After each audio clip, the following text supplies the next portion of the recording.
At least one comedian says there's been a recession of laughs since Barack Obama took office, and he's starving for a presidential ticket that doubles as a meal ticket. So you could hear him salivating when Sarah Palin and Donald Trump had their pizza summit last night. Pepperoni, cheese, and comedy gold right there. Another comedian, Craig Ferguson, touched on that very topic.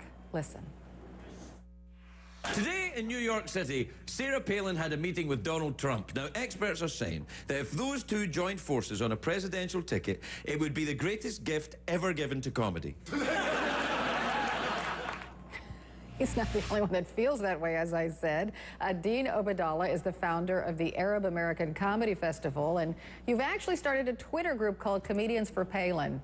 That sounds so horribly partisan. I mean, there are plenty of politicians to go around, isn't there? There are, but this has to do with presidential politics. There has been political comedy, but for the last 2.5 years, I think we've been in a political comedy recession when it deals with presidential politics. And not that Obama doesn't give us some material here and there, but there's not a specific take on him. Remember President Bush?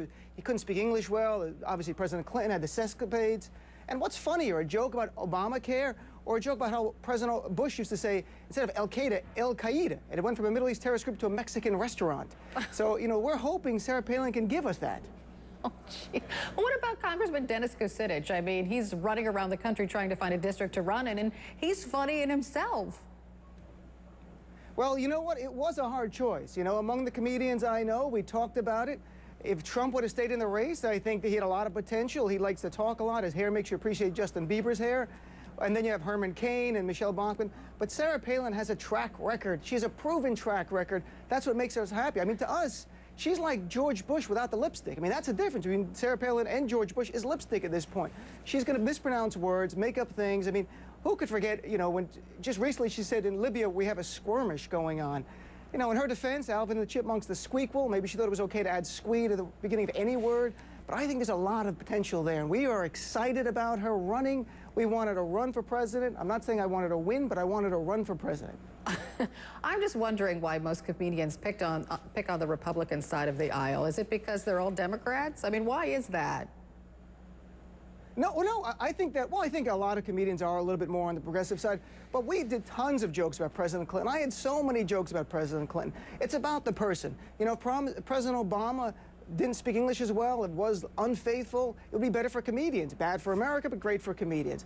So at this time, I mean, we look at Sarah Palin, who says, you know, we have to stand with our North Korean allies, who said because of her proximity to Alaska, somehow she has foreign policy experience. That's like being on a plane and hearing a pilot go, or hearing a voice go, today I'll be flying. I'm not the pilot, but I live about 2 miles from the airport. So, I mean, it's going to be an interesting time for us, and she'll create jobs. Because all those people who lost their jobs from the Bush comedy industry, you know, like the Bushism books and the Bush dog toy and toilet paper, they're going to be back in business better than ever with the President Palin in the office. That is ridiculous. Okay, so I'm going to give you a little fodder. So when you saw Donald Trump and Sarah Palin sitting down to eat pizza, what went through your mind?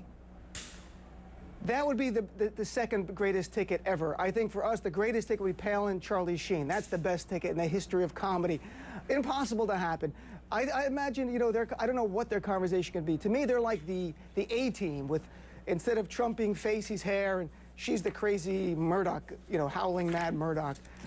It's an interesting time for us. If they were to run together, I can assure you that political comedy would dominate the comedy horizon. Okay, well, Dean, thank you very much. And the reason we're talking to Dean is because he's written an interesting article on CNN.com. So be sure to check it out on our opinion page. And if you would like to post a comment, well, you certainly can. There's a place for you right on CNN.com.